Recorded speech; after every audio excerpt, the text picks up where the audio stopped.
Oui, Wilfried, tu as une question à poser, tu peux poser, il n'y a pas de souci. D'accord, merci. Je trouve la présentation, en ce qui concerne le logiciel Atex, c'est intéressant. J'aimerais bien savoir, parce que tout à l'heure, je vous ai suivi dire que ça peut aussi aider ceux qui font des thèses de doctorat et qui écrivent des livres. Dans quelle mesure?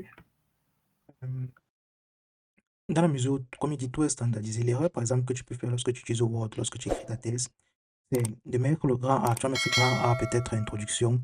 Tu vas le mettre avec la police 36. Donc, tu vas mettre en 36 pixels. Avec peut-être le fond, la police d'écriture Time New Roman.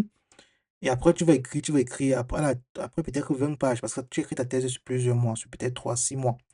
Et après, peut-être 3 mois que tu écris ta thèse, tu as oublié que tu mettais tes grands chiffres A, B, C, D là, en Time New Roman à la police 36. Et tu te retrouves en train de mettre le grand, le grand D en police, peut-être 40 ou 45 en- avec le fond de courrier. Tu vois, il y a deux, tu as fait une erreur très grave parce que tu as les mêmes niveaux, un même niveau de titre, mais avec des polices différentes, avec des écritures différentes, par exemple. Et ces choses comme ça, là, les professeurs sont très sensibles à ça. Très. Il va directement remarquer ça que, mais depuis, je suis habitué à voir une police, mais là, tu mets autre chose, par exemple. Il y a ça, il y a cette erreur-là, mais il y a également le fait que à chaque fois, avec Word, lorsque tu vas devoir peut-être insérer des tableaux, insérer des images et tout, tu vas devoir le faire toi-même manuellement. Bon, avec la texte, comme il dit, toi, tu ne gères pas vraiment le positionnement des choses ici. Tout ce que tu fais vraiment, tu te focuses vraiment beaucoup plus sur ta thèse, sur le contenu.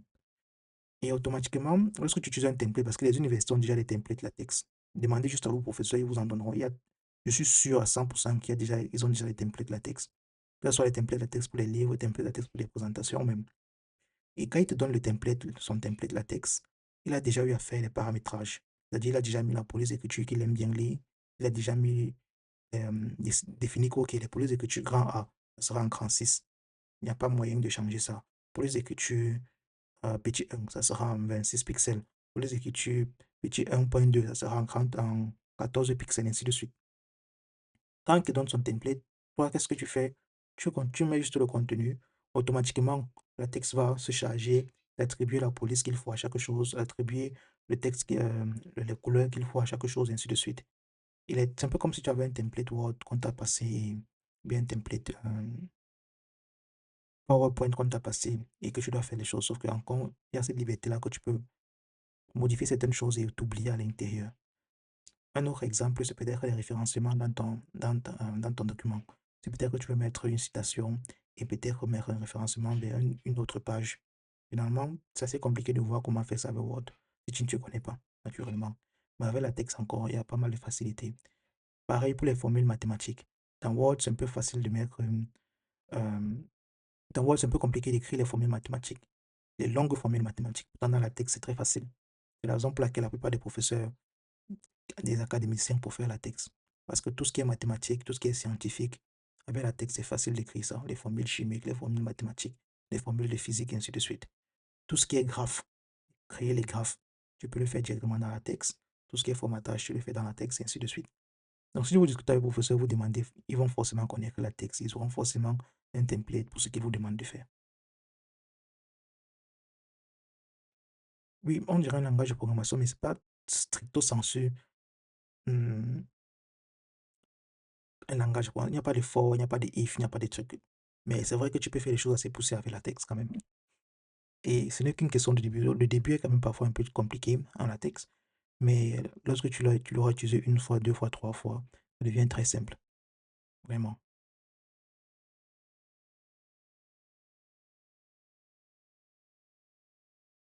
J'espère pouvoir avoir répondu à ta question, Wilfried. Oui, merci bien, mais j'aimerais bien découvrir comment ça fonctionne de façon plus pratique. Bon, on pourra faire. Ça va vraiment m'aider. Bref, ça va m'aider. Merci bien. Mhm. Ok, on pourra décider de faire quelque chose avec la texte plus tard, mais pour montrer par exemple à quoi ressemble ma thèse de master texte. C'est vrai que je sais pas si ça va prendre parce que c'était assez grosse, mais tu vois, tu peux. À gauche ici, on peut voir qu'il y avait différentes pages. La conclusion, concept, appendix, c'est l'introduction, ainsi de suite. Et dans l'introduction, tu vois, je mets juste ce qui concernait l'introduction dans le dossier introduction.txt.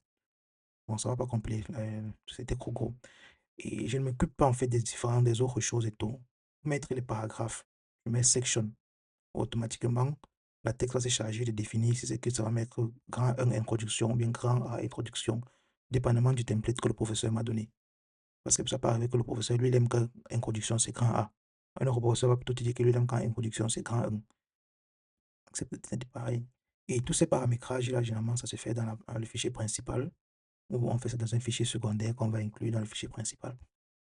Mais vous allez vous rendre compte que généralement, dans la plupart des cas, et là je suis sûr de là, c'est ça, les professeurs utilisent la texte pour faire le document parce que c'est vraiment, vraiment plus facile. Je retire certaines pages pour que ça puisse build, pour que vous puissiez voir, par exemple, voilà à peu près la thèse, comment c'était. Et si je pas peut-être dans page principale, vous allez voir que tous ces trucs-ci, de comment c'est positionné, ainsi de suite, là, c'est pas moi qui définis ça, le template définit automatiquement. Tout ce que moi, il vient faire, c'est que j'ajoute le titre de ma thèse, et bien j'ajoute mon nom et j'ajoute peut-être le nom de mes superviseurs. Automatiquement, le template va faire le positionnement pour moi. Pareil pour ceci, c'était venu avec le template. Et pour le abstract, par exemple, ouais, tout ce que j'ai eu à faire, c'est créer le ceci. J'ai mis peut-être section abstract. Automatiquement, le template, c'est OK. Si je mets ceci, ça va mettre en gras avec une police d'écriture, avec une taille précise. Encore une fois, déjà paramétré dans le template. Ça génère la table of content de façon automatique. Ça, c'est pas moi qui le fais. Ça, c'est également un élément qui dépasse parfois certaines personnes à faire avec Microsoft Word.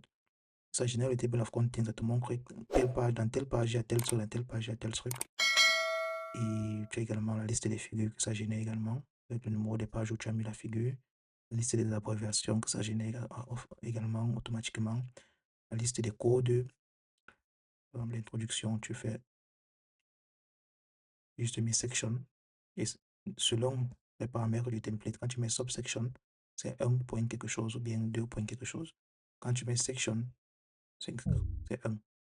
Dans d'autres templates, quand tu vas mettre peut-être section, ça sera A, grand A. C'est pareil. Et tout ce que moi je fais, c'est que je me concentre uniquement sur le contenu de ma thèse. Je n'ai pas à réfléchir. Tout ce qui est beauté, arrangement, couleur, moi je ne réfléchis pas dessus. Le template a déjà prédéfini. Je me concentre sur le contenu et automatiquement la texte va faire son travail après.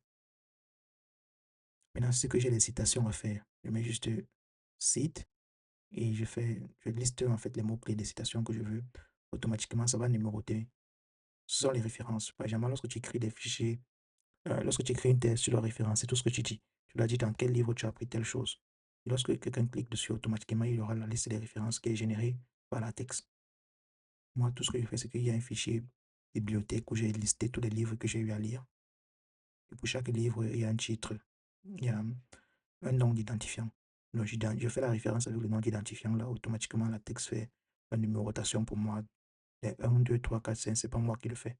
La texte fait ça automatiquement et ça va référencer également où j'ai mis, où j'ai décidé de citer. Ça va mettre le chiffre. Or, dans Word, c'est toi qui dois faire ça toi-même manuellement. Ce qui est un casse-tête parce qu'à un moment donné, tu vas peut-être perdre le compte de tes trucs, de tes références et tout. Ou bien ça peut arriver qu'à un moment donné, tu décides de retirer un livre parce que bon, tu estimes que bon, tu l'as pas beaucoup lu. Sauf que tu avais référencé le livre là dans de certaines places. Et comme tu mets les numéros toi-même encore manuellement, quand tu vas le retirer, tu vas devoir changer le numéro de tout ce qui était en bas de lui. Et après, maintenant, repartir dans tout ton document, essayer de voir là où tu lui as mis, retirer, tout ça, c'est tout un casse-tête quand tu le fais avec Word. Pourtant, tout automatisé dans la texte et tu te concentres encore une fois uniquement sur le contenu. Maintenant, si tu es un gars perfectionniste à la fin, tu peux dire, OK, j'aimerais peut-être modifier les paramètres de mon template pour que ça soit un peu plus beau, bien pour que ça soit. Mais c'est pas obligé. Vraiment pas. Alors, comme il dit, la texte, vraiment, c'est tout un truc. C'est ce qu'il faut qu'on en parle. Il va falloir peut-être avoir même 3, 4 sessions de webinaire dessus. Donc, si c'est que ça vous intéresse, n'hésitez pas à demander dans le groupe. Il n'y a pas de souci. On va voir comment organiser un webinaire et je vais essayer de montrer le plus clairement possible comment utiliser voilà, la texte, dans quel cas la texte est peut-être adéquat. Pareil pour les présentations, tu peux également faire la présentation à la texte. Ouais, je pense que c'est tout. Encore une fois, ceux qui sont intéressés par la texte, vous demandez dans le groupe. En fait, on va faire un sondage pour le prochain webinaire et vous n'aurez qu'à voter la texte dans le sondage. Si c'est qu'il y a pas mal de personnes qui sont intéressées, c'est que le prochain webinaire sera sur la texte. D'accord. Donc, s'il n'y a pas d'autres questions, je pense qu'on pourra arrêter là pour aujourd'hui. Oui, Elson? Non, mais je peux t'envoyer un site. Toujours le site d'Overleaf.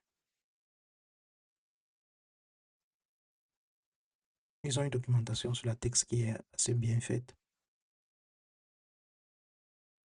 Bon, je vais envoyer dans le chat. Mais si vous partez également sur YouTube, il y a pas mal de vidéos dessus déjà. Donc, c'est pas une nouvelle technologie.